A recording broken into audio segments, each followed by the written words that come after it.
Hello.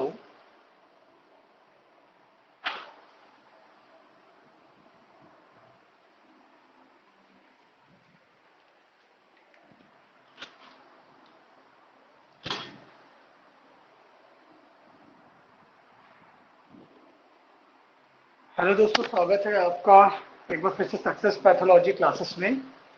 आज हम अपना एक नया टॉपिक देखेंगे जिसका नाम है सीमेन एग्जामिनेशन या सीमेन एनालिसिस के बारे में हम पढ़ेंगे।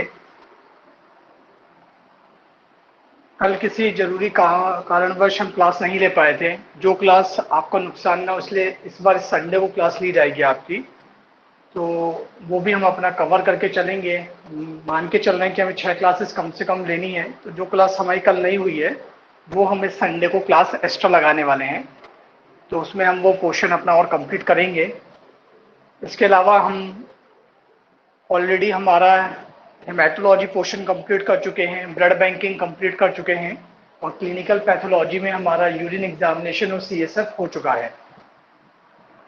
अब हम क्लिनिकल एग्जामिनेशन, जो क्लिनिकल पैथोलॉजी होती है हमारी, उसमें सीमेन एनालिसिस देखेंगे,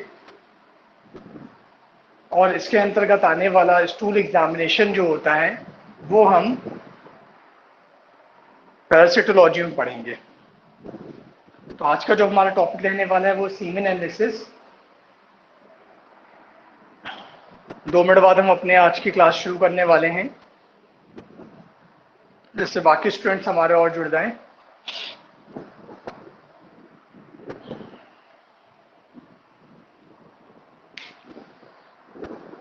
तो सीमेन एग्जामिनेशन से भी हमारे क्वेश्चन आते ही आते हैं। इंपॉर्टेंट है हमारे लिए सीमेन एग्जामिनेशन पढ़ना, और इससे हमारे पेपर में हमेशा से क्वेश्चंस आते रहेंगे। ना कहीं ये हमारे लिए सिर्फ और सिर्फ क्लिनिकल पैथोलॉजी में इम्पोर्टेंट है, बल्कि हमें सीमेन के बारे में हमारे एनाटॉमी फिजियोलॉजी के पोर्शन में भी हम देखते हैं इसके बारे में। मेल रिप्रोडक्टिव ऑर्गन के अंदर पाया जाने वाला जो फ्लूइड है वो है हमारा सीमेन। तो हमें वहाँ पे भी इसके बारे में पढ़ना होता है। इसीलिए मैंने यहाँ पे भी इसको थोड़ा सा डिटेल में बताया हुआ है, जिससे कि आपका अच्छे से वहाँ रिवीजन हो जाएगा एक तरीके से। तो यहाँ भी हम थोड़ा बहुत डिटेल में पढ़ेंगे पहले इसके बारे में, और फिर इसके टेस्ट कैसे लगाए जाते हैं, इसमें क्या इंपॉर्टेंट होता है वो भी हम देख लेंगे। तो हम अपनी आज की क्लास शुरू करते हैं। तो हमारा जो टॉपिक है वो है सीमेन एनालिसिस या सीमेन एग्जामिनेशन। तो सीमेन क्या चीज होती है पहले हम जान लें। सीमेन जो होता है हमारा, वह मेल रिप्रोडक्टिव जो सिस्टम होता है उनमें पाया जाने वाला जो फ्लूइड होता है वह सीमेन होता है। और हम बात करें कि यह बनता किससे है, जैसे कि हमारे ब्लड में कुछ सेल्स होते हैं। हम बात कर चुके हैं ब्लड सेल्स के बारे में। हमारे ब्लड में जो सेल्स होते थे तो हमने बात करी थी, हमारे WBC, RBC और प्लेटलेट्स, ये हमारे सेल्स होते थे, और ये प्लाज्मा में मौजूद होते थे, जिससे हमारा पूरा ब्लड बनता है। ठीक है, तो जो हमारा सीमेन है वो भी इसी प्रकार से बनता है। इसमें स्पर्मेटोजोआ को ही हम स्पर्म बोलते हैं, इसलिए आपको कंफ्यूज नहीं होना है। कहीं भी अगर आप बुक में पढ़ते हैं तो स्पर्मेटोजोआ को ही स्पर्म बोला जाता है, पहली बात। तो स्पर्म, हमारे स्पर्म सेल्स होते हैं जो कि सस्पेंडेड का मतलब मौजूद होते हैं। आप मान लीजिए कि सेमाइनल प्लाज्मा में हमारे जो सेल्स होते हैं, स्पर्म सेल, उससे मिलके हमारा बनता है सीमेन। ठीक है, तो सीमेन से आप कभी भी ये नहीं कहेंगे कि जो स्पर्म है तो उसी को हम बस सीमेन बोलते हैं। उसमें जो लिक्विड पार्ट होता है उस लिक्विड पार्ट को हम बोलते हैं सेमाइनल फ्लूइड या सेमाइनल प्लाज्मा। आप इसे बोल सकते हैं, सेमाइनल फ्लूइड भी बोल सकते हैं इसे, या सेमाइनल प्लाज्मा इसे बोला जाता है।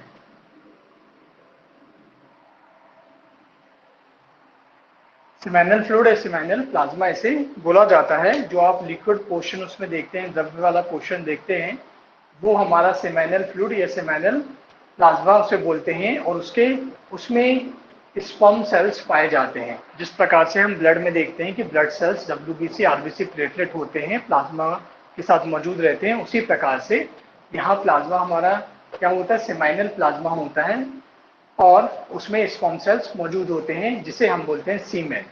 ठीक है, और हमें सीमेन एग्जामिनेशन ही पढ़ना होता है। ठीक है, इसमें फ्लूइड की भी बात हो जाती है हमारे लिए कहीं ना कहीं, और इसमें जो स्पर्म है वो हमारे लिए इम्पोर्टेंट है, उसी पे सारा हमारा जो टेस्ट है ये है वो निर्भर होते हैं। अब ये बनते कहाँ हैं, फॉर्म में यानी बनना, बनते कहाँ पे हैं ये, मुख्यतः रूप से हम बात करें तो ये मेल रिप्रोडक्टिव ऑर्गन के अंतर्गत आने वाली, ठीक है, जो मेल पुरुष होते हैं उनमें पाए जाने वाली टेस्टिस जो होती हैं उसमें मुख्यतः रूप से ये हमारे जो स्पर्म है वो बनता है।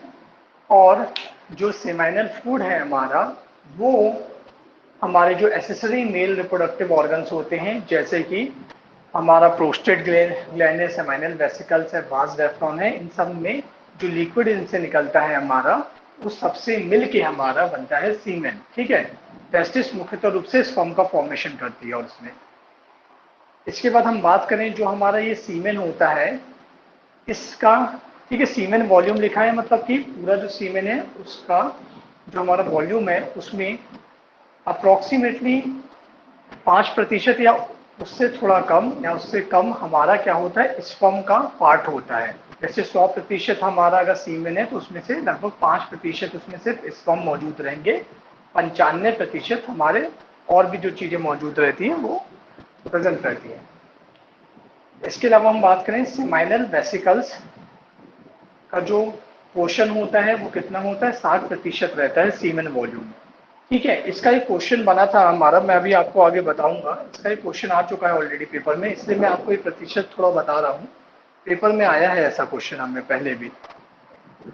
तो जो ये सेमाइनल फ्लूइड होता है या सेमाइनल वेसिकल्स जो फिर फ्लूइड बनता है हमारा, वो स्पर्म को जो रहता है उसको क्या करेगा, मोटिलिटी का मतलब होता है जो स्पर्म होते हैं वो मूवमेंट करते हैं, चलते हैं, उसको बोला जाता है चलना फिरना, आप समझ लीजिए चलते फिरते हैं हमारे स्पर्म है, उस चीज को बोला जाता है मोटिलिटी। तो ये फ्लूइड होता है, एक तरीके का द्रव्य होता है। ठीक है, तो स्पर्म जो है उसको ज्यादा तेजी से चलने में मदद करता है, इसलिए लिखा है ग्रेटर, मतलब ज्यादा, मोटिलिटी मतलब चलने में उसकी मदद करता है। इसके अलावा जो ये सेमाइनल वेसिकल का जो फ्लूइड है हमारा, ये सेमाइनल प्लाज्मा वाला जो फ्लूइड है हमारा, ठीक है, वो न्यूट्रिशन भी प्रोवाइड करता है, न्यूट्रिएंट मतलब पोषण, एक तरह से पोषण भी देता है। और इसके अलावा आप देख रहे हैं कि ये क्या 60% जो सीमेन का वॉल्यूम होता है, टोटल सीमेन का वॉल्यूम है, उसका एवरेजन 7% परसेंट में हम बात करें वो किससे बनता है, सेमाइनल वेसिकल से जो फ्लूइड निकल रहा है हमारा वो लगभग 60% इसमें मौजूद होता है। इसके बाद हम बात करें तो ये स्टोर कहाँ रहता है, ये एम्पलरी पोर्शन होती है बास डेफ्रॉन की, उसमें ये स्टोरेज इसका होता है। ठीक है, बास डेफ्रॉन में एम्पलरी पोर्शन है, वहां पे इसका स्टोरेज होता है। तो आपके लिए एक सबसे इम्पोर्टेंट चीज यहाँ है, यही बस है घूम फिर के, कि सेमाइनल वेसिकल जो है उसका वो सबसे ज्यादा कितना 60% सीमेन वॉल्यूम में अपना कंट्रीब्यूशन करता है। ठीक है, और सीमेन आपको जनरल सेंस में पता होना चाहिए कि स्पर्म सेमाइनल फ्लूइड में जो इससे निकलता है, सेमाइनल फ्लूइड बनता है सेमाइनल वेसिकल से, उसमें मौजूद रहता है, उस दोनों ही पार्ट को हम मिला के क्या बोलते हैं, सीमेन बोलते हैं। टेस्टिस से बनता है और अदर जो एसेसरी रिप्रोडक्टिव ऑर्गन्स होते हैं मेल के, उससे ये बन रहा है। आज हम थोड़ा बेसिक बेसिक चीजें हैं इसकी देखने वाले हैं, और इसका जो मेन टेस्ट है वो हम कल उसके बारे में पढ़ेंगे। इसके बेसिक्स आपको इसलिए बताने हैं क्योंकि अभी हमें कहीं कहीं जगह आगे काम आने वाले हैं, जब हम इसका टेस्ट पढ़ेंगे कल, तब आपको इसके बेसिक्स जो मैं पहले भी बताते आ रहा हूँ क्लासेस में तो काम आते हैं, उसी प्रकार से इसमें भी काम आने वाले हैं।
जो हमारा सीमेन होता है ये विस्कस होता है, न्यूट्रल, न्यूट्रल मतलब उदासीन आप बोल सकते हैं।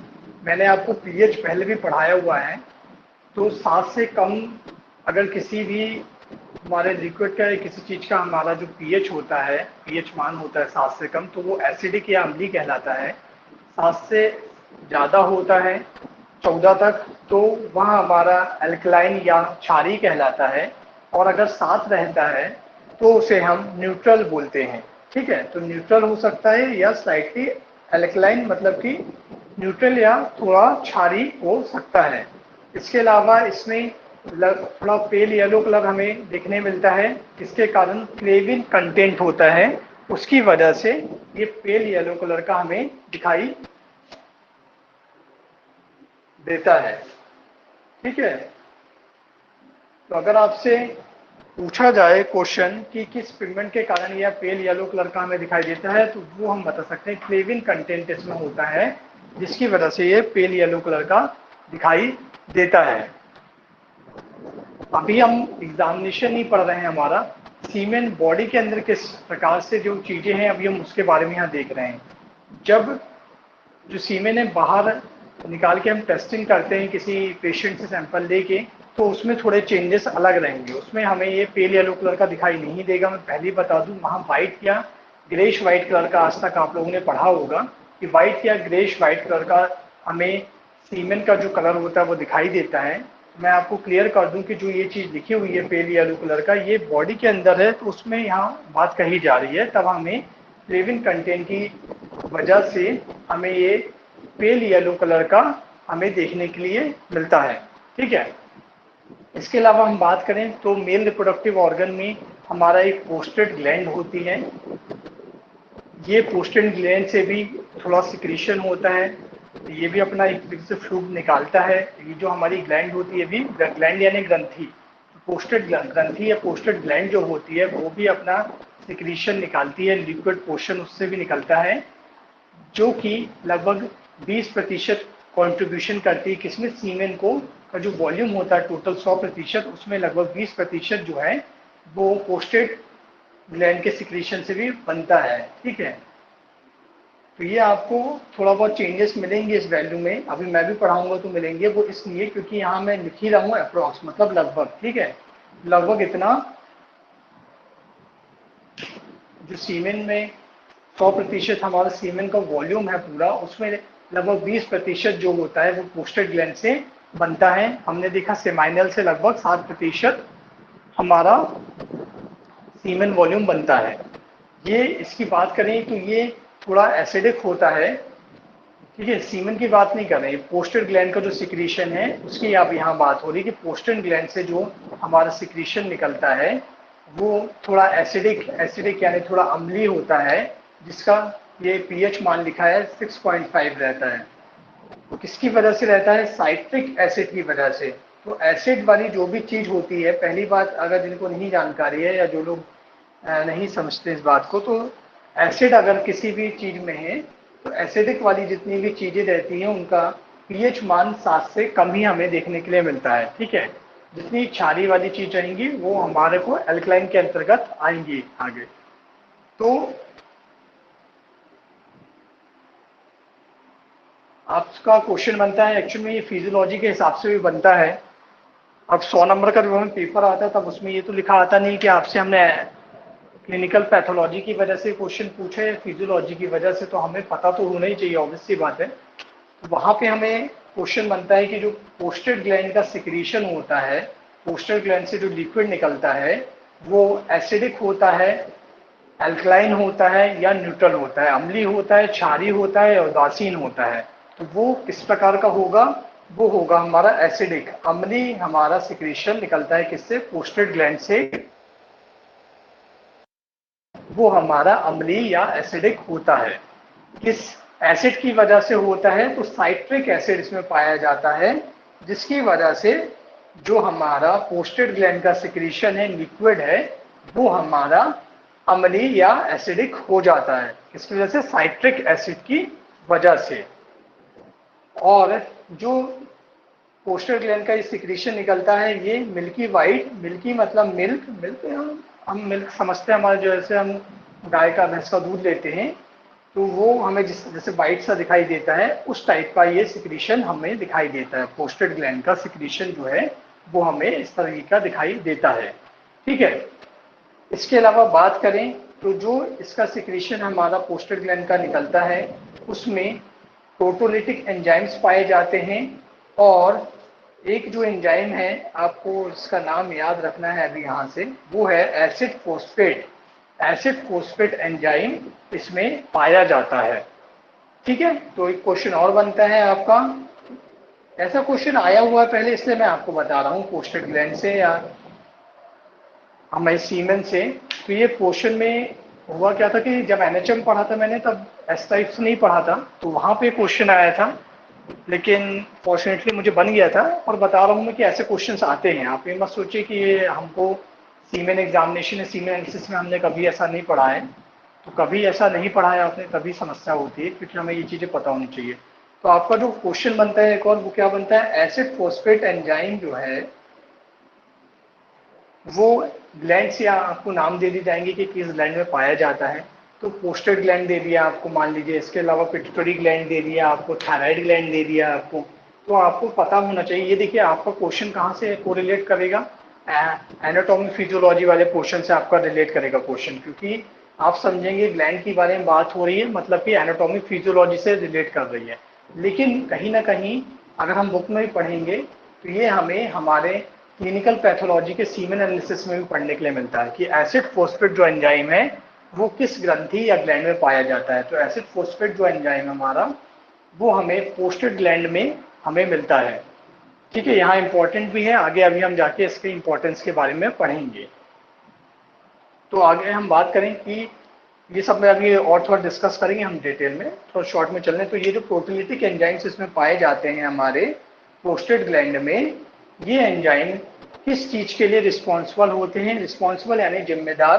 तो ये जिम्मेदार किस चीज के लिए होते हैं, जो सीमेन एनालिसिस जब हम करके देखते हैं, तो आप लोगों ने किया होगा, आप सब हमारे लैब टेक्नीशियंस जितने भी हैं सब ऑलरेडी अच्छी अच्छी जगह से पास आउट हैं, इसके अलावा काम कर रहे होंगे कई कई जगहों पे। तो आप लोगों ने देखा होगा सीमेन एग्जामिनेशन का भी। तो सीमेन एग्जामिनेशन जब हम करके देखते हैं तो कोगुलेशन, मतलब कि एक तरीके से आप दूसरे शब्द में बोले क्लॉटिंग सा हो जाता है, थक्का सा थोड़ा सा जम जाता है, उसको हम आप समझ लीजिए कोगुलेशन। अगर आप सीधे हिंदी भाषा में थोड़ा समझना चाहते हैं उसे, तो कोगुलेशन में और लिक्विफिकेशन, लिक्विफिकेशन मतलब कि वापस से वो घुल के क्या लिक्विड जैसा हो जाता है, द्रव्य जैसा हो जाता है। ठीक है, तो ये प्रोटोलिटिक एंजाइम जो हैं वो किस में पाए जाते हैं, पोस्टेड ग्लैंड में पाए जाने वाले प्रोटोलिटिक एंजाइम जिम्मेदार होते हैं, रिस्पॉन्सिबल होते हैं, जो हमारा सीमेन हमको मिलता है टेस्ट करने के लिए, उसके लिक्विफिकेशन के लिए और कोगुलेशन के लिए। तो जब सीमेन कोई भी व्यक्ति सैंपल कलेक्ट करता है तो उस समय पे लिक्विड पोर्शन में रहता है, लेकिन वो कोगुलेट हो जाता है कुछ समय बाद और वापस से लिक्विफाई हो जाता है। ठीक है, तो कोगुलेट मतलब थोड़ा सा थक्का जैसा आपको थिक थिक पोर्शन जैसा लगने लगता है उसमें, तो उसको बोलते हैं हम कोगुलेशन। और बाद में लिक्विफाई हो जाता है, वो लिक्विड की तरह, द्रव्य की तरह हो जाता है। तो वो किसकी वजह से होता है, इस प्रोटोलिटिक एंजाइम्स की वजह से, जो कि किसमें पाए जा रहे हैं, पोस्टेड ग्लैंड में पाए जाते हैं। अभी हम बात करेंगे आगे जाके ये प्रोटोलिटिक एंजाइम्स के नाम क्या हैं, वो भी हम पढ़ेंगे अभी। तो आपके इसमें क्वेश्चन इम्पोर्टेंट क्या क्वेश्चन है इसमें से आपके लिए, साइट्रिक की जो पोस्टेड ग्लैंड है उसका जो लिक्विड रिलीज होता है या सिक्रीट होता है पोस्टेड ग्रंथि से या पोस्टेड ग्लैंड से, वो एसिडिक होता है, अल्कलाइन होता है, न्यूट्रल होता है, तो वो एसिडिक होता है। इसके अलावा किसकी वजह से होता है, तो साइट्रिक एसिड की वजह से होता है। सीमेन वॉल्यूम में लगभग ये अपना 20% योगदान देता है बनाने के लिए। ठीक है, इसके अलावा ये मिल्की वाइट कलर का, हमें मिल्की कलर का या आप बोल सकते हैं लगभग वाइट कलर का दिखाई देता है। इसमें प्रोटोलिटिक कुछ एंजाइम्स पाए जाते हैं और एसिड फोस्फेट पाया जाता है। तो आपसे एक और क्वेश्चन बनता है कि एसिड फोस्फेट एंजाइम किस ग्रंथि में पाया जाता है, तो एसिड फोस्फेट एंजाइम हमें प्रोस्टेट ग्लैंड या प्रोस्टेट ग्रंथि में पाया जाता है। इसके अलावा कोष्ठल ग्रंथि में कोष्ठल ग्रंथि का सिक्रीशन है या कोष्ठल ग्रंथि में पाया जाता है, दोनों चीज बोल सकते हैं। इसके अलावा जो ये प्रोटीओलिटिक एंजाइम है, आगे हम एंजाइम्स के नाम भी पढ़ लेंगे, तो वो जिम्मेदार होते हैं जो हमारा सीमेन होता है उसका थक्का सा जमाने में और उसको फिर लिक्विफाई करने में। दोनों एंजाइम जो है हमारे प्रोटीओलिटिक एंजाइम हमारे पोस्टर ग्लैंड में ही पाए जाते हैं। तो एक एंजाइम जो होता है वो कोगुलेशन करने में, सीमेन का कोगुलेशन करने के लिए जिम्मेदार होता है, और एक दूसरा एंजाइम होता है जो कि सीमेन का लिक्विफिकेशन, उसको लिक्विफाई मतलब कि उसको द्रव्य जैसे वापस करने के कार्य में आता है।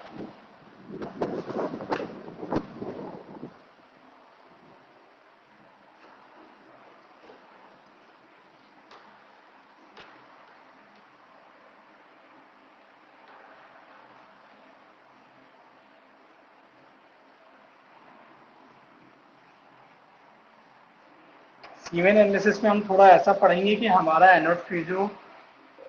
एनाटॉमी तो नहीं, एनाटॉमी में हमें बेसिकली ऑर्गन्स के बारे में देखना होता है, तो वो तो नहीं, लेकिन हम फिजियोलॉजी जो हमें पढ़नी है कहीं ना कहीं वो हम थोड़ा यहीं पे कवर कर लेंगे अपने लिए।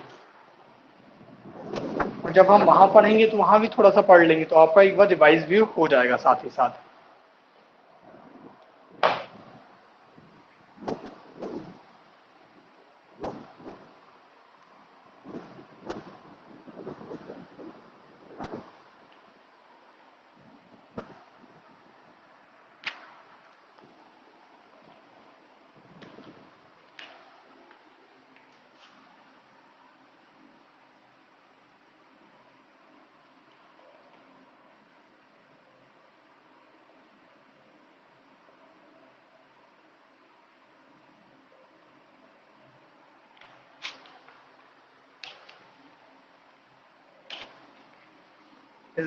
इसकी एनाटॉमी हम अपने एनाटॉमी के पोर्शन में पढ़ लेंगे।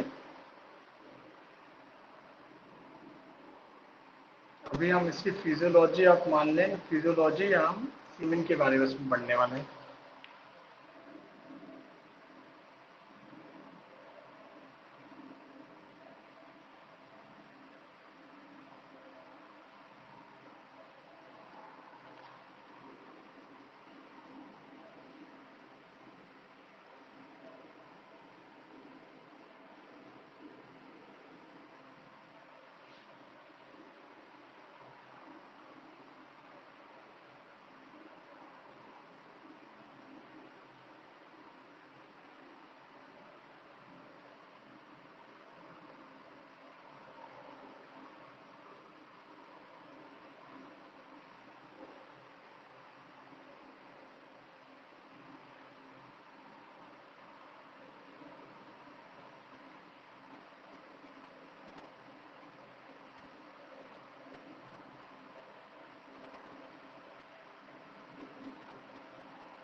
एपिडिडमिस होता है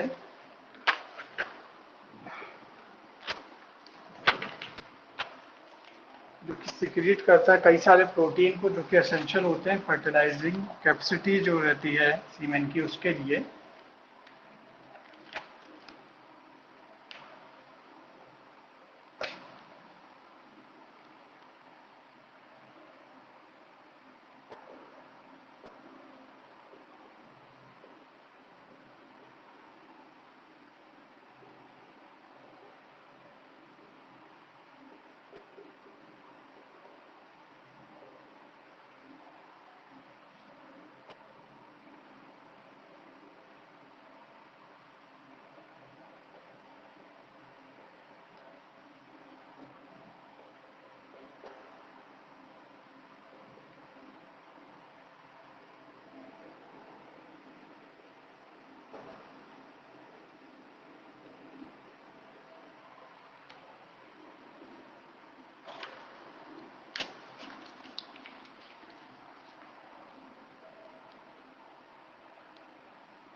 जो एपिडर्मिस होता है ये कई सारे प्रोटीन को सिक्रीट करता है, निकालता है। इसमें से सिक्रीट होते हैं कई सारे प्रोटीन जो कि जरूरी होते हैं। एसेंशियल का मतलब होता है जरूरी या आवश्यक, आप बोल सकते हैं कि आवश्यक या जरूरी होते हैं स्पर्म की फर्टिलाइजिंग कैपेसिटी के लिए। ठीक है, फर्टिलाइजेशन करने की कैपेसिटी के लिए जरूरी या एसेंशियल जो प्रोटीन होते हैं वो किसमें से सिक्रीट होते हैं? एपिडिडमिस से सिक्रीट होते हैं हमारे। इसके अलावा हम बात करें तो जो इम्पोर्टेंट है हमारे लिए वो ये है कि जो सैंपल लेना रहता है सीमेन एनालिसिस के लिए, तो जिस भी व्यक्ति का सैंपल लेना है उसको पहले से गाइड करना चाहिए कि 3 दिन तक उसे किसी प्रकार के अपने पार्टनर के साथ में किसी प्रकार के सेक्सुअल रिलेशन नहीं बनाने हैं। इसके साथ ही साथ उसे किसी प्रकार का हैंड मस्टरबेशन नहीं करना है, ना ही मस्टरबेशन मतलब हस्तमिथुन नहीं करना है उसे। 3 दिन का गैप होना चाहिए और जो सैंपल कलेक्ट करना है वो 3 दिन का उसका पूरा जो सीमेन का सैंपल है वह कलेक्ट होना चाहिए। तो ये एक इम्पॉर्टेंट चीज़ होती है कि उसे हम जो पेशेंट रहेगा उसे समझाना होगा कि आप अपने फीमेल पार्टनर के साथ किसी प्रकार के सेक्सुअल रिलेशन नहीं बनाएंगे 3 दिन तक, और उसके अलावा ना ही मस्टरबेशन करेंगे। आपको जो सीमेन आपका कलेक्ट करना है वो पूरे 3 दिन का आपका जो कलेक्ट रहेगा आपकी बॉडी में वो सीमेन आपको कलेक्ट करवाना है। ठीक है, इसलिए ये लिखा है 3 डे एब्स्टिनेंस फ्रॉम क्वाइटिस। तो आपको ये वर्ड आपको थोड़े से एक्चुअल में रखने पड़ेगा। पूछा जा सकता है आपसे, डेज पूछे जा सकते हैं कि कितने दिन का हम गैप बोलते हैं कि कितने दिन का गैप होना चाहिए जो हमें सीमेन एनालिसिस के लिए सैंपल कलेक्ट करना होता है। तो आपको ये चीज़ पता होनी चाहिए, ये इंपॉर्टेंट रहती है कहीं ना कहीं हमारे लिए। ठीक है, जो फ्रेशली अभी मैंने आपको एक चीज़ बताई थी कि जो सीमेन है उसका कलर है पेल येलो कलर का फ्लेविन कंटेंट की वजह से। तब मैं आपको एक चीज़ समझा रहा था कि बॉडी के अंदर की बात करी जाए तो वो उसमें फ्लेविन कंटेंट की वजह से पेल येलो कलर का हमें सीमेन मिल सकता है अगर हम वहाँ से अगर निकाल के देखें उस सीमेन को तो। लेकिन एजुकेट मतलब कि जो पेशेंट है जब वो सैंपल जो है सीमेन का वो निकालेगा तो निकालने को बोलते हैं हम एजुकुलेशन या एजुकुलेट बोलते हैं हम निकालने को। तो जो जो सैंपल निकल चुका है बॉडी से निकाला है इस पेशेंट ने, तो नॉर्मल सीमेन जो है उसका कलर रहेगा वाइटिश या फिर ग्रेश वाइट कलर का कलर रहेगा। ठीक है, तो इस चीज में कंफ्यूज नहीं होना कि वहाँ पेल येलो लिखा है और यहाँ पे हमने वाइट या ग्रेश वाइट लिखा हुआ है। तो आपको मुख्यतः रूप से जो याद रखना है वो यही वाला कलर हमें याद रखना है कि जो फ्रेश नॉर्मल सीमेन रहेगा व्यक्ति निकाल के देगा वो हाईली विस्कस रहेगा। क्यों रहता है ये सब चीज़ें अभी हम पढ़ने वाले हैं। ओपिक रहेगा, थोड़ा सा मतलब ट्रांसपेरेंट नहीं रहेगा, धुंधला धुंधला सा रहेगा कहीं ना कहीं। इसके अलावा वाइटिश मतलब वाइट कलर का या ग्रे वाइट कलर का दिखाई देता है, जैसा कि आप लोगों ने कभी टेस्ट किया होगा तो देखा भी होगा। इसके अलावा इसकी बात करें ऑर्डर मतलब इसकी स्मेल, स्मेल कैसी इसकी रहती है? मस्टी स्मेल आती है इसकी स्मेल। ठीक है, ये नॉर्मल सीमेन की यहाँ बात हो रही है। अभी जब हम एग्जामिनेशन पढ़ेंगे तो हम सिस्टमेटिकली एक के बाद एक पॉइंट्स भी पढ़ने वाले हैं, लेकिन अभी आज की क्लास हम सिर्फ बेसिक चीज़ें देखने वाले हैं जो रहती है। सीमेन जो लिक्विफिकेशन रहता है इसका वो लगभग 10 से 30 मिनट के अंदर सैंपल कलेक्शन के बाद हमारा इसका लिक्विफिकेशन टाइम है वो है लगभग 10 से 30 मिनट इसका लिक्विफिकेशन टाइम होता है। अभी जब हम इसका एग्जामिनेशन पढ़ेंगे तो एक के बाद एक सिस्टम से पढ़ने वाले हैं इसकी चीज़ें। ठीक है, आज सिर्फ बेसिक बेसिक चीज़ें हम इसकी देखने वाले हैं और वो मैं इसलिए पढ़ा रहा हूँ बेसिक बेसिक चीज़ें बस क्योंकि इसमें से भी क्वेश्चन आया हुआ है पहले, जैसा कि मैं आपको ये छोटी छोटी चीज़ें बता रहा हूँ तो क्वेश्चन इससे भी बनते हैं हमारे, और साथ ही साथ इससे हमारा थोड़ा फिजियोलॉजी का पोर्शन भी कंप्लीट हो जा रहा है।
जो स्टूडेंट बाद में ज्वाइन किए हैं वो पुराने रिकॉर्डेड वीडियोस देख लें, साथ ही साथ पीडीएफ भी वहाँ से पढ़ लें। बाद में टाइम रहेगा तो हम रिवाइज तो करा देंगे, लेकिन फिलहाल अभी आप पढ़ लें, क्योंकि इस वीक आपका इस संडे को हेमेटोलॉजी में पूरे में आपका टेस्ट होने वाला है। लास्ट वीक हमने अभी ब्लड बैंकिंग और यूरिन एग्जामिनेशन में हमारे टेस्ट किया था। कई स्टूडेंट ने बहुत ही शानदार परफॉर्मेंस किया हुआ है उसमें, और कई स्टूडेंट का परफॉर्मेंस थोड़ा लो है। आप लोग जिनकी भी परफॉर्मेंस कम है वो कोशिश करें कि अपने परफॉर्मेंस को इंक्रीज करें, क्योंकि जो मैं आपको क्वेश्चंस पूछ रहा हूँ टेस्ट में, लगभग वही क्वेश्चंस हमारे वैसे ही क्वेश्चन पेपर में आते हैं। और जिनका परफॉर्मेंस अच्छा है वो और बेहतर करने की कोशिश करें, और जिनका बहुत ही अच्छा था जैसे कि अनुज कुशवाहा और शुभम गुप्ता, भारती डोले, मानसी कोरी और भी कुछ स्टूडेंट जो थे टॉप में, जिनका स्कोर बहुत अच्छा था, तो वो अपने स्कोर मेंटेन रखें आगे के टेस्ट के लिए भी।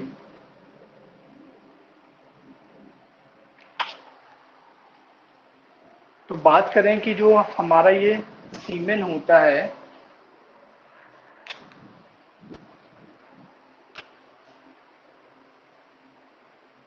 तो ये इन डिफरेंट हमारा जो मेल रिप्रोडक्टिव ऑर्गन होता है उसमें ये अलग अलग चीज़ें हमें पढ़नी होती हैं, जिसकी एनाटॉमी फिजियोलॉजी हम डिटेल में हमारे एनाटॉमी फिजियोलॉजी के क्वेश्चन में पढ़ेंगे।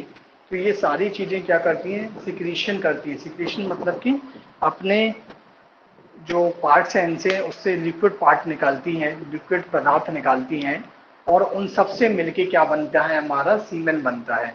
ठीक है, तो इसीलिए लिखा है कि सोर्स ऑफ सिक्रीशन, तो ये सोर्स है हमारे, अलग अलग सोर्स हैं। इसमें से जो सिक्रीशन निकलता है, जो लिक्विड निकलता है, उससे हमारा मिलके क्या बनता है, सीमेन बनता है। ठीक है, तो ये लगभग चीज़ दी गई है।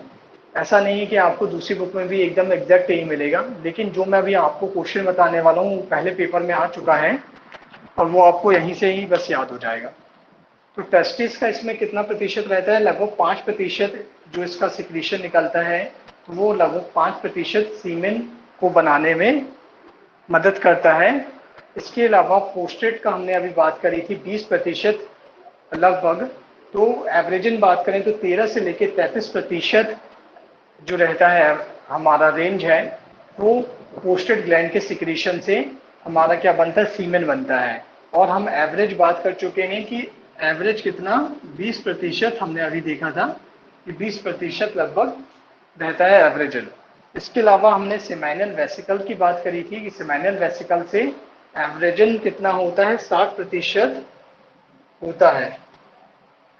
लेकिन इसकी रेंज की बात करें तो इसकी रेंज क्या है, 46% से लेकर 80% तक जो हमारा सीमेन है वो इससे हमारे सिक्रेशन से, इसके लिक्विड पार्ट से मिलके बन सकता है। इसके अलावा मेल रिप्रोडक्टिव ऑर्गन में बल्बो यूथरल होता है और यूरेथ्रल ग्लैंड्स भी होती हैं, जिससे कि जो सिक्रीशन निकलता है तो 2 से 5% सिक्रीशन जो है सीमेन को बनाने में कारगर सिद्ध होता है। तो इसके जो क्वेश्चन आया था हमको वो ये आया था कि सबसे ज्यादा सिक्रीशन जो होता है किस सोर्स का सबसे ज्यादा सिक्रीशन सीमेन बनाने में काम आता है, ऐसा क्वेश्चन आया था। ठीक है, प्रतिशत में कितना है वो नहीं आया था, ये आया था कि सबसे ज्यादा किसका सिक्रीशन होता है जो हमारे सीमेन को बनाने के कार्य आता है। तो सेमाइनल वेसिकल्स का आप अगर क्वेश्चन देखेंगे तो सबसे अधिक आपको दिखाई दे रहा है, 46 से लेके 80%। एवरेज बात करें तो 60%। तो सबसे ज्यादा आपका क्वेश्चन बनेगा कि अगर सबसे ज्यादा सिक्रीशन, और ऐसा नहीं कि मैं खुद से बता रहा हूँ क्वेश्चन, ये क्वेश्चन पहले पेपर में आ चुका है, अगर आप पलटा के देखेंगे तो जहां तक मुझे ध्यान आ रहा है एनएचएम 2019 वाले पेपर में आपको ये क्वेश्चन मिलेगा। तो ये क्वेश्चन आ चुका है ऑलरेडी पेपर में पहले, इसीलिए मैं आपको ये सब चीजें भी पढ़ा रहा हूँ, और कोई रीजन नहीं है। अदरवाइज मैं चाहता तो आपको एक दिन की क्लास में सीमेन एनालिसिस बस पढ़ा देता कि फिजिकल एग्जामिनेशन क्या होता है, केमिकल क्या होता है, और बात खत्म हो जाती वहीं पे। लेकिन आपको एक अच्छा कॉन्सेप्ट मिले, आपके अच्छे से पेपर सॉल्व हों, इसलिए मैं आपको ये चीज पढ़ा दे रहा हूँ। और पढ़ाना भी आवश्यक है, पेपर में आ चुकी है ये चीज़ पहले भी, आपसे भी इससे रिलेटेड पूछा जा सकता है। तो सबसे नंबर 1 पे अगर हम बात करें कि सबसे ज़्यादा किसका सिक्रीशन काम आता है सीमेंट बनाने में, तो सबसे ज़्यादा आता है सेमाइनल वेसिकल का। ठीक है, तो इसलिए मैं यहाँ पे ऐसे फर्स्ट लिख दे रहा हूँ, आप लोग अपने पास नोट कर सकेंगे तो कर लीजिएगा। फर्स्ट नंबर पे हमारा क्या है, सेमाइनल वेसिकल। अगर दूसरे नंबर पे हम बात करें तो पोस्टेट ग्लैंड का जो सिक्रीशन होता है वो हमारा दूसरे नंबर पे आता है। एवरेजन कितना, 20%।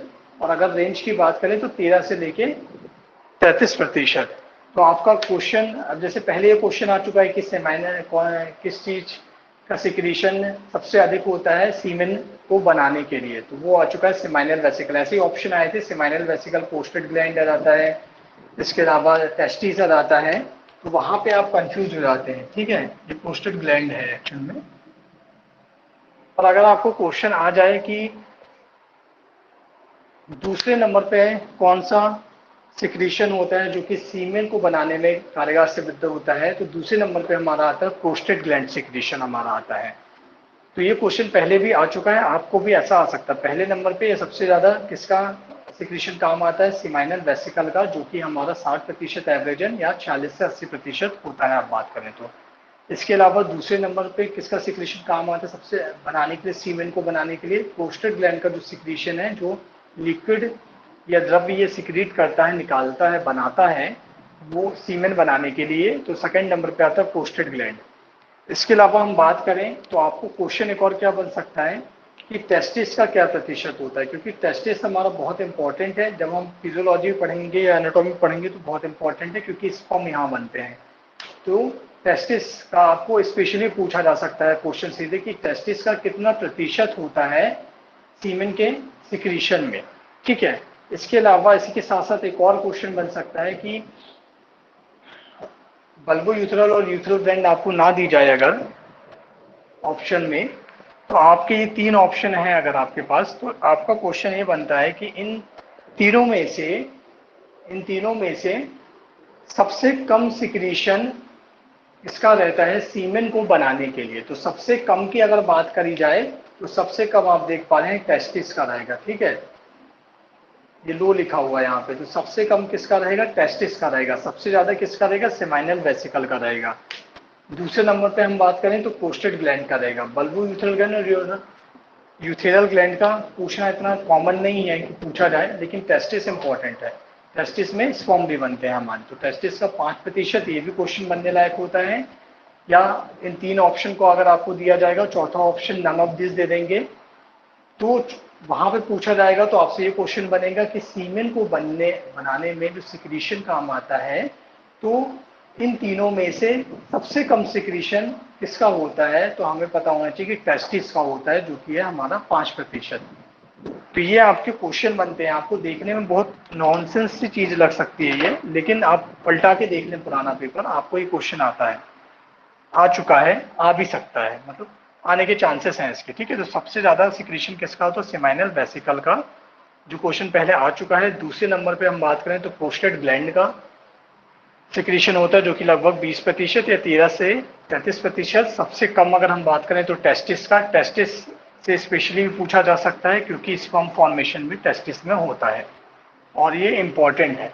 तो आप अगर देख पाएंगे यहाँ फिजियोलॉजी के हिसाब से भी हमारे लिए इंपॉर्टेंट हो जाता है, और हमें यहाँ हमारे पेपर के हिसाब से भी। तो पेपर में तो पता चलता नहीं है, सारे क्वेश्चन कंबाइंड होते हैं कि ये आपसे पूछा किस चीज में गया है, लेकिन मुझे यहाँ पढ़ाने के लिए सही लगा तो मैं इसलिए आपको यहीं पे आप ये पढ़ा दे रहा हूँ।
तो अभी हमने जो 5 चीज़ें हमारी देखी थी जिससे सिक्रीशन होता है, तो उसमें जो मुख्य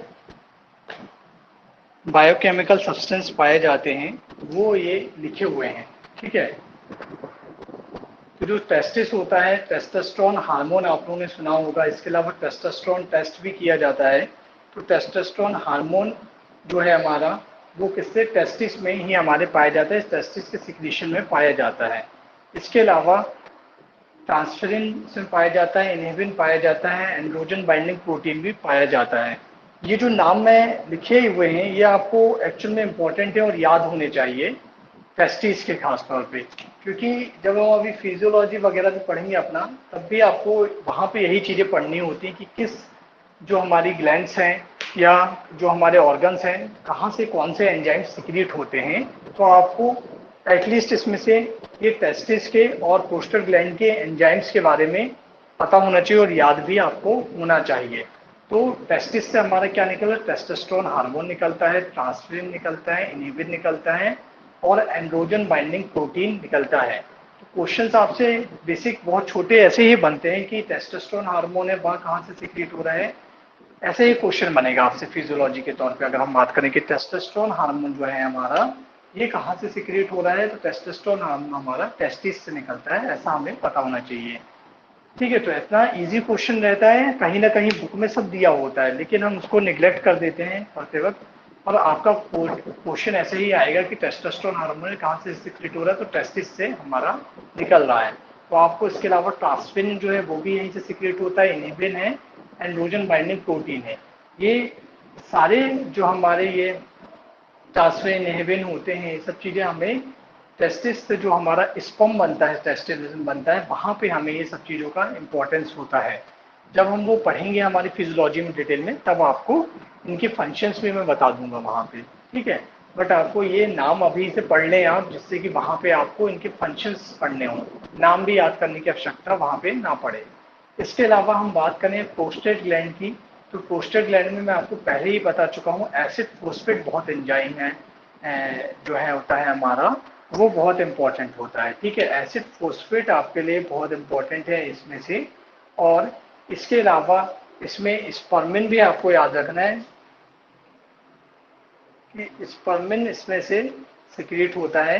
इसके अलावा कैल्शियम, जिंक, साइट्रिक एसिड मैं आपको बता चुका हूँ, साइट्रिक एसिड की वजह से जो हमारा प्रोस्टेट ग्लैंड का सिक्रीशन है वो एसिडिक होता है, अम्लीय होता है, ठीक है, साइट्रिक एसिड की वजह से। इसके अलावा ये दो एंजाइम्स के नाम लिखे, वेसिकुलेस एंजाइम और प्रोटीएस एंजाइम। तो अभी हमने इससे पहले जब रब करने के पहले मैंने आपको बताया था कि प्रोटीलिटिक एंजाइम्स पाए जाते हैं। तो जो प्रोटीलिटिक एंजाइम्स में प्रोटीओलिटिक एंजाइम्स की बात कर रहा था, वो प्रोटीओलिटिक एंजाइम्स यही होते हैं हमारे, वेसिकुलेस और प्रोटीएस। तो ये प्रोटीएसेस और वेसिकुलेस यही हम एंजाइम्स हैं हमारे, जो कि प्रोटीओलिटिक एंजाइम्स हैं हमारे, कोगुलेशन करने में और लिक्विफिकेशन में काम करेंगे। अभी हम आगे भी इसके बारे में पढ़ के देखेंगे। इसके अलावा इसमें ग्लूकोज होता है, एलडीएच, लैक्टेट डिहाइड्रोजनेस एंजाइम पाया जाता है, सैमिनिन पाया जाता है। तो ऐसी चीजें इसमें पाई जाती हैं। तो आपको एसिड फोस्फेट मैं पहले ही बता चुका हूँ, क्वेश्चन बनता है आपका कि सीमेन में हमारे एसिड फोस्फेट एंजाइम किस ग्रंथि के द्वारा सिक्रिएट होता है, तो वो होता है हमारा प्रोस्टेट ग्लैंड या प्रोस्टेट ग्रंथि के द्वारा सिक्रिएट होता है।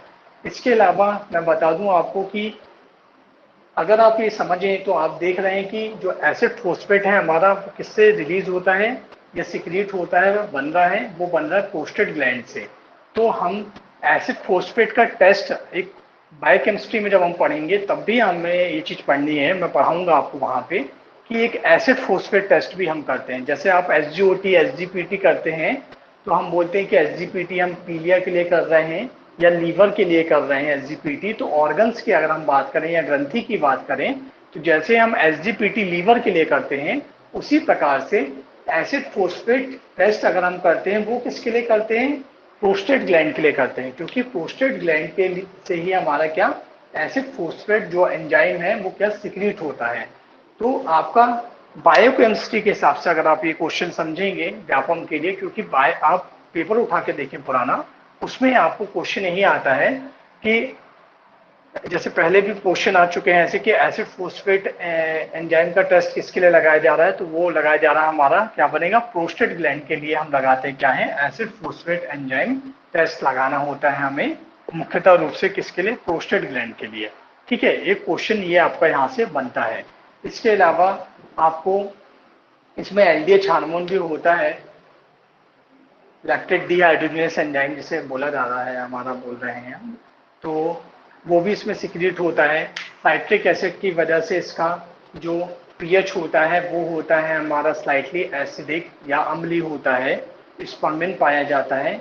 बट ये दो चीज आपको नाम याद और रखनी पड़ेंगे इसमें, वेसिकुलेस और प्रोटीएस, इसके क्या काम होते हैं, वर्क होते हैं, वो हम आगे अभी पढ़ेंगे आज की क्लास में अपने। अब हम बात करें अपने तीसरे चीज के, सेमाइनल वेसिकल्स जो होती हैं मेल रिप्रोडक्टिव सिस्टम में ना ये चीजें पाई जाती हैं। ठीक है, उसके उसके अंतर्गत ये सब चीजें आती हैं। तो रिप्रोडक्टिव सिस्टम में जब हम पढ़ेंगे अपने, तब हम इसके बारे में डिटेल पढ़ेंगे। बट इससे क्या क्या निकलता है वो हमें पता होना चाहिए, क्योंकि फीमेल एनालिसिस में उसका हमारे कार्य में आता है हमारे। उससे माइनर वेसिकल्स पाई जाती हैं।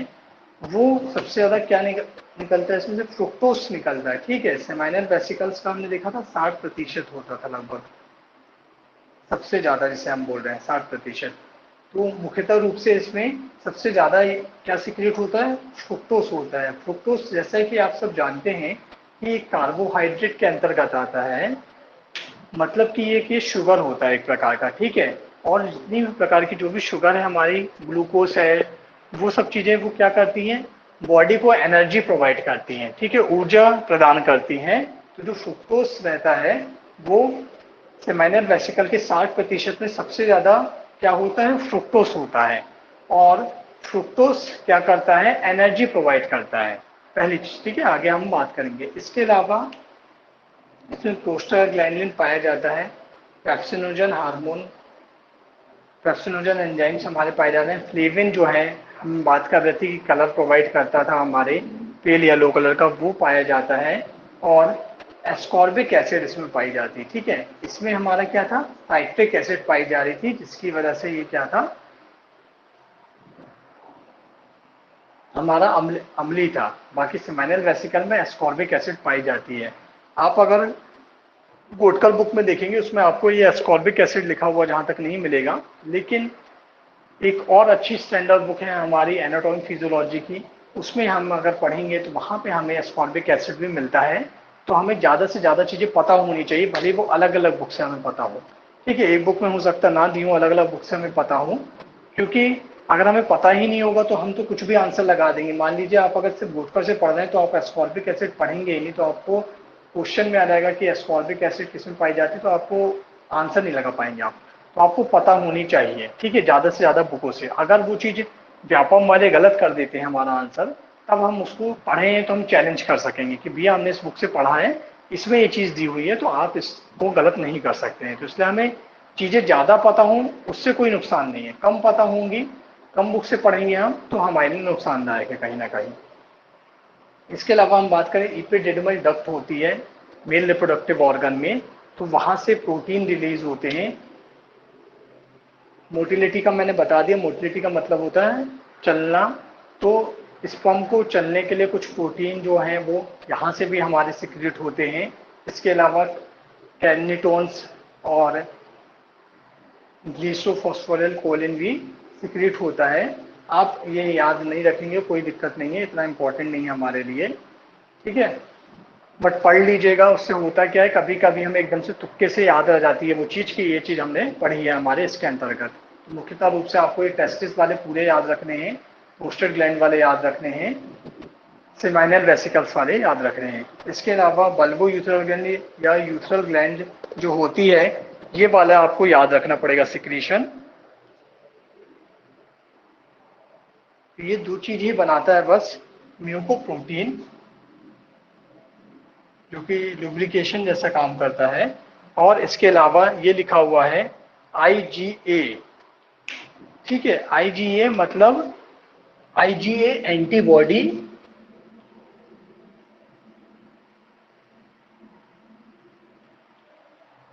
आईजीए एंटीबॉडी तो अलग ही आपको समझ में आ रहा होगा कि ये आपके लिए इम्पोर्टेंट सी चीज़ है, क्योंकि इसमें आप कहीं भी देखेंगे तो किसी प्रकार की कोई एंटीबॉडी नहीं बना रहा है।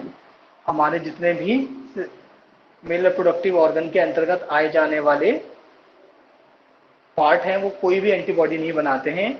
लेकिन अगर आपका क्वेश्चन बनेगा इससे कि कौन सी ग्लैंड है जो आईजीए एंटीबॉडी का सिक्रीशन करती है, एक तरीके से सीमेन एनालिसिस के अंतर्गत, ठीक है, ऐसा बनेगा इन सीमेन एनालिसिस के अंतर्गत कौन सी ग्लैंड है जो वो आईजीए एंटीबॉडी का सिक्रीशन करती है, तो हम वहां पे बताएंगे बल्बो यूथरल ग्लैंड या यूथरल ग्लैंड। आपका ऑप्शन जो है वो सही होने वाला है वहां से। इसके अलावा ये क्वेश्चन दूसरे प्रकार से भी बन सकता है कि आपको ये नाम दे दिया जाए कि बल्बो यूथरल ग्लैंड या यूथरल ग्लैंड जो है वो कौन सी एंटीबॉडी बनाती है। तो अदर एंटीबॉडी के नाम मैं आपको बता दूं, वैसे आपको पता भी होंगे।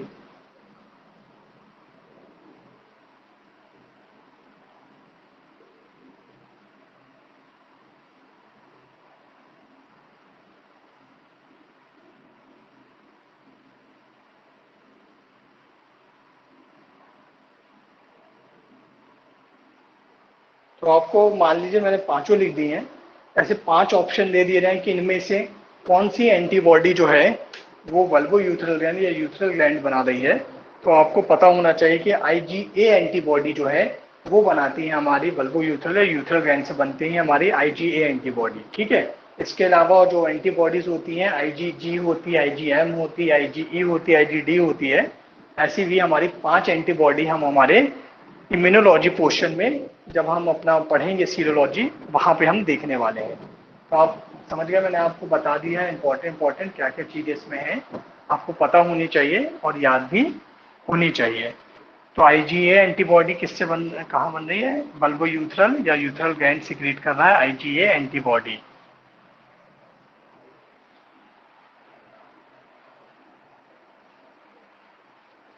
तो ऐसा नहीं कि ये हमारी जो क्लास चल रही है तो आप सोचें कि सीमेन एनालिसिस जैसी हम कुछ चीज़ नहीं पढ़ रहे हैं, हम पढ़ ही रहे हैं। हमारे लिए क्या है कि सिर्फ कोई हमें एक